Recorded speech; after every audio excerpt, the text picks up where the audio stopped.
जय हिंद सभी साथियों को प्यार भरा नमस्कार। मैं आपका होस्ट एंड दोस्त अजय कुमार आज जीके बाय अजय सर पर आप सभी प्रिय साथियों का स्वागत करता हूं। हम जो पढ़ रहे थे वो डेली करंट अफेयर की क्लास पढ़ रहे थे और उसके अंदर आज हमारी जो क्लास है वो क्लास नंबर 10 है। बहुत ही अच्छी क्लासें चल रही हैं अपनी ये मूल मंत्र सीरीज के नाम से एक क्लास चलाई है। आपको एग्जाम में इन क्लासों से बहुत ही अच्छा फायदा मिलेगा। आइए आज का जो पहला प्रश्न है उस पहले प्रश्न की ओर बढ़ते हैं। और गुरुजी आज का पहला प्रश्न क्या है? पहला प्रश्न है कि हाल ही में नवंबर 2022 को संपन्न हुए G20 के सत्र में शिखर सम्मेलन के समापन पर इंडोनेशिया के राष्ट्रपति ने किस देश को G20 की अध्यक्षता सौंपी? तो ये देश जो है ये देश है भारत। ये देश है अलबेलों का, मतवाले यहाँ मिलते हैं, मिट जाए तिरंगे पर जो वो जयाले यहाँ मिलते हैं। तो ये भारत देश, तो भारत देश ने G20 के 17वें सम्मेलन की क्या की है? अध्यक्षता। एक प्रश्न जो है वो याद रखना आप, इंडोनेशिया के राष्ट्रपति उसका नाम है जोको विडोडो। जोको विडोडो, ये बात भी याद रखना आप। Joko Widodo. जोको विडोडो जो है वो इंडोनेशिया के क्या है? राष्ट्रपति। बिल्कुल ये नाम याद रखना, इंडोनेशिया के ये हैं राष्ट्रपति है। राष्ट्रपति नाम क्या है? Joko Widodo. बिल्कुल याद हो गया गुरुजी। आइए नेक्स्ट प्रश्न की ओर। दूसरा जो प्रश्न है वो ये कह रहा है दिसंबर 2022 में किस देश के संविधान की पहली प्रति की नीलामी की गई है? तो ये वो है संविधान जो है वो किस देश का है? अमेरिका। अमेरिका के संविधान की जो है वो प्रतिलिपि की क्या हुई है? नीलामी। अमेरिका के संविधान की अगर मैं आपको बात बताऊं तो सुनना ध्यान से मेरी बात। अमेरिका का जो संविधान है वो देश का सबसे प्राचीन लिखित संविधान है। इसमें कुल 7 अनुसूचियां हैं मेरे दोस्त। कितनी अनुसूचियां हैं? 7 अनुसूचियां।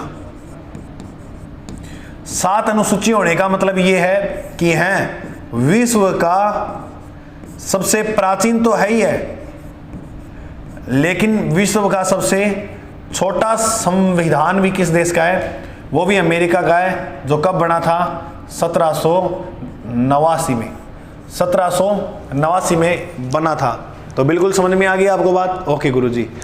इसके बाद नेक्स्ट जो 3 नंबर का प्रश्न है वो नवंबर 2022 को गोवा में भारत के अंतर्राष्ट्रीय फिल्म महोत्सव का कौन सा संस्करण जो है वो हुआ था? तो भारत के अंतर्राष्ट्रीय फिल्म महोत्सव की अगर मैं आपको बात बताऊं तो गोवा में, गोवा की राजधानी है पणजी। तो यह पणजी के अंदर संपन्न हुआ। कहां पर संपन्न हुआ? पणजी में। और ये जो था वो कौन सा था संस्करण? 50वां। कौन सा संस्करण था मेरे दोस्त?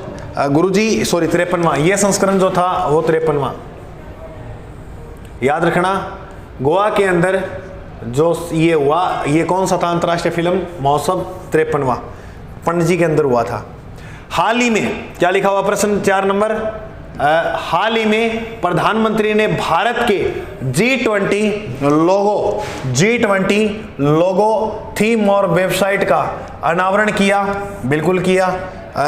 इसमें अगर मैं आपको एक बात बताऊं तो यहां पर 2022 है, ठीक है।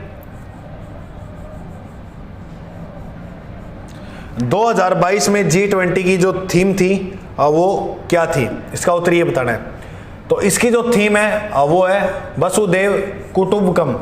वसुदेव कुटुंबकम। तो ये आप बात याद रखना। और ये जो लोगो है इसके अंदर जो है हमारे तिरंगे झंडे का कलरों का प्रयोग किया है। तिरंगे झंडे के जो रंग है उनका यूज किया है। और ये जो झंडा है उसके नीचे नीचे आपको एक लिखा हुआ मिलेगा शब्द, और वो शब्द क्या है? भारत। तो ये बात भी आप जो है वो याद रखना, ठीक है। ओके गुरुजी। आइए 5 नंबर प्रश्न की ओर। और देखो ये वाले जो विद्यार्थी हैं वो तैयारी अच्छी कर रहे होंगे। कई मेरे पास एक कमेंट भी आया था कि पढ़ाना आता नहीं है और यूट्यूब पर अब तो मतलब है ना। तो मैं आपको एक बात बताऊं कि सूरज कितना भी तेज पड़े समुद्र को नहीं सुखा सकता। अब आप इस बात को समझ जाइएगा, है ना। तो पांचवा जो प्रश्न है वो प्रश्न है, प्रधानमंत्री नरेंद्र मोदी द्वारा राष्ट्र को कामेंग विद्युत जल परियोजना समर्पित की गई है। इस योजना के अंतर्गत कौन से 2 बांध सम्मिलित हैं? इस योजना के अंतर्गत कौन से 2 बांध जो है वो सम्मिलित किए गए हैं, बिल्कुल बताएंगे। पहले तो आप एक बात याद रखना कि यह अरुणाचल प्रदेश के अंदर योजना है जिसका नाम है कामेंग योजना, कामेंग विद्युत योजना। ये कौन से राज्य के अंदर है? पहले प्रश्न तो ये याद रखना आप, अरुणाचल में, अरुणाचल प्रदेश। बिल्कुल गुरुजी, ये प्रश्न तो याद हो गया। इसके अंदर जो है वो 2 नदियों का संबंध, और उन नदियों के नाम से ये 2 बांध है, जिसमें एक नदी का नाम है विचोम नदी और दूसरी नदी का नाम है टेंगा, और दूसरी नदी का नाम क्या है? टेंगा। तो यही दोनों क्या है इसके ऊपर? बांध। तो ये जो है 2 बांध हैं, जिसमें से एक का नाम क्या है? विचोम, और एक का नाम है टेंगा। ठीक है, तो याद रखना आप, विचोम और टेंगा बांध अरुणाचल प्रदेश के अंदर कामेंग विद्युत जल परियोजना के अंदर इसका क्या है? संबंध है। बिल्कुल गुरुजी, प्रश्न याद हो जाएगा। छठा प्रश्न आपका ये कह रहा है कि तमिलनाडु सरकार ने प्रदेश का पहला जैव विविधता स्थल कौन सा जिले में घोषित किया? बहुत ही शानदार प्रश्न है, बहुत ही शानदार प्रश्न है। तो इसका जो राइट उत्तर आप तमिलनाडु का, वो राइट उत्तर आप बताओ फटाफट। बिल्कुल पढ़ लिया होगा। इसका जो राइट उत्तर होगा वो क्या होगा? इसका राइट उत्तर होगा गुरुजी मदुरै। मदुरै जो है वो तमिलनाडु में। अगर आपसे प्रश्न देखो 3 पूछे जाएंगे, आपको 22 ही 22 याद रखना है, 22, 22 और 22। देखो एक है 22 मार्च, एक है 22 अप्रैल और एक है 22 मई। क्रम से ही आपको याद रखना है। 22 मार्च को जो दिवस मनाया जाता है उसका नाम है जल दिवस। 22 अप्रैल को जो मनाया जाता है वो मनाया जाता है पृथ्वी दिवस, और 22 मई को जो दिवस मनाया जाता है उस दिवस का नाम है जैव विविधता दिवस। जैव विविधता दिवस कब मनाया जाता है? वो दिवस मनाया जाता है 22 मई को। भारत में जैव विविधता यानी हॉटस्पॉट के 2 क्षेत्र हैं, एक तो पश्चिमी घाट और एक है पूर्वी हिमालय।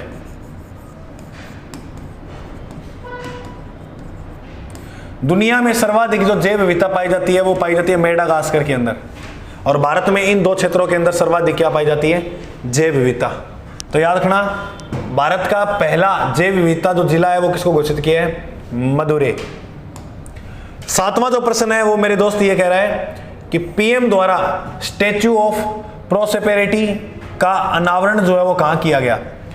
इसकी जो ऊंचाई है लगभग 108 फीट, तो इसका जो अनावरण है वो कहां किया गया? बेंगलुरु। देखो इस बेंगलुरु की जो स्थापना जो की थी वो नादर प्रभु ने की थी। नाद प्रभु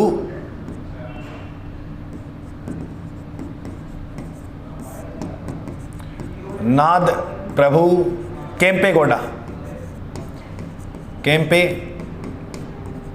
गौड़ा संस्थापक किसके माने जाते हैं? बेंगलुरु के। तो कर्नाटक राज्य हो गया ना, मतलब। तो इसकी जो मूर्ति है स्टैच्यू ऑफ प्रोस्पेरिटी के नाम से आता है, उसकी कुल ऊंचाई जो है वो कितनी है? 108 फीट, और वो कहां पर है? बेंगलुरु के अंदर। तो ये मूर्ति जो है स्टैच्यू ऑफ प्रोस्पेरिटी, ये किसकी है? नाद प्रभु केम्पेगौड़ा की, जो कहां पर है? बेंगलुरु कर्नाटक के अंदर। आओ नेक्स्ट 8वां प्रश्न।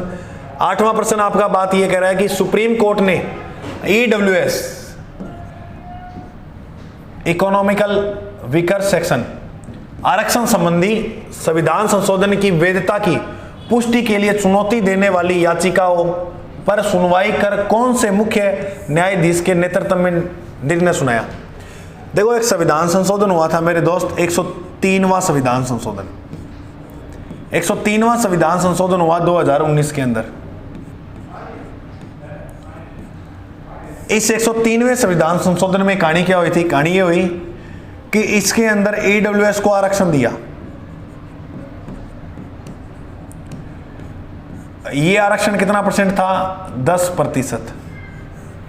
और इसी आरक्षण को संविधान के अनुच्छेद में भी शामिल कर दिया, और उस अनुच्छेद का नाम है अनुच्छेद 16(6) के अंदर। ये बात आप याद रखना। गुरुजी अनुच्छेद 16 में क्या है?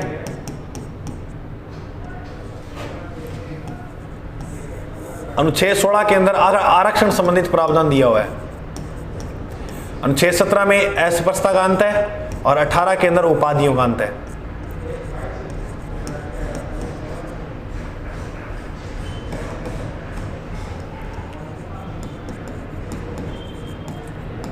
अस्पृश्यता का अंत और 18 में किसका अंत है? उपाधियों का। याद रखना, ठीक है। तो इसका जो राइट हो जाएगा उत्तर, और वो हो जाएगा उदय यू ललित। यू ललित ऐसा नाम मिलेगा आपको देखने को। तो इसका पूरा जो नाम है वो है उदय उमेश ललित, ठीक है। एग्जाम में आपको यू ललित भी मिल सकता है। तो ठीक है, किसके मुख्य न्यायाधीश के नेतृत्व में निर्णय सुनाया गया था? तो ये निर्णय जो है वो उदय उमेश ललित के नेतृत्व में सुनाया गया था। 9वां जो प्रश्न है मेरे भाई, अब वो है विश्व की सबसे लंबी रिवर क्रूज यात्रा वाराणसी से डिब्रूगढ़। डिब्रूगढ़ जो है वो असम के अंदर है और वाराणसी जो है वो यूपी में है। सफर कितने दिन में पूरा होगा? देखो ये जो रिवर क्रूज है ये टोटल 52 दिन लगा देगी मेरे भाई। कितने दिन लगा देगी? 52 दिन लगा देगी सफर पूरा करने के लिए। तो 9वें प्रश्न का आप याद रखना 52 दिन। 10 नंबर और आज का अंतिम और लास्ट प्रश्न मेरे भाई है कि हाल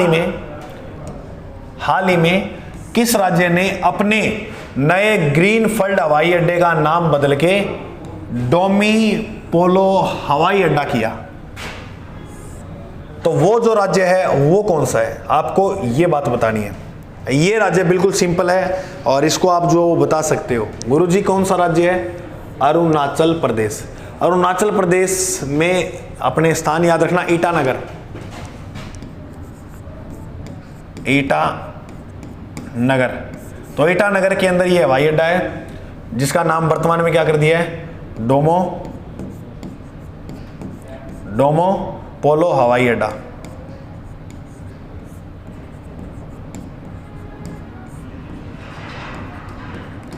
ठीक है मेरे दोस्त, आपको अच्छी तरह से क्लास समझ में आ गई। और क्लास अगर आपको अच्छी लग रही है तो बस मेरे पास तो एक ही बात है कि थोड़ा सा कमेंट कर दिया करो, इससे मोटिवेशन मिलता है। और तो कोई लंबी चौड़ी कहानी है नहीं ज़्यादा, ठीक है। तो नोट्स की जो PDF है वो प्राप्त करने के लिए हमारे टेलीग्राम चैनल से जुड़ सकते हैं आप। GK बाय अजय सर के नाम से टेलीग्राम चैनल है। Thank you. ROU एस्पिरेंट, बहुत बहुत शुभकामनाएं आपको। जल्दी आप एक अच्छी रैंक के साथ ही एग्ज़ाम पास करो। अपने मिलते हैं अगले भाग में। आज के लिए जय हिंद।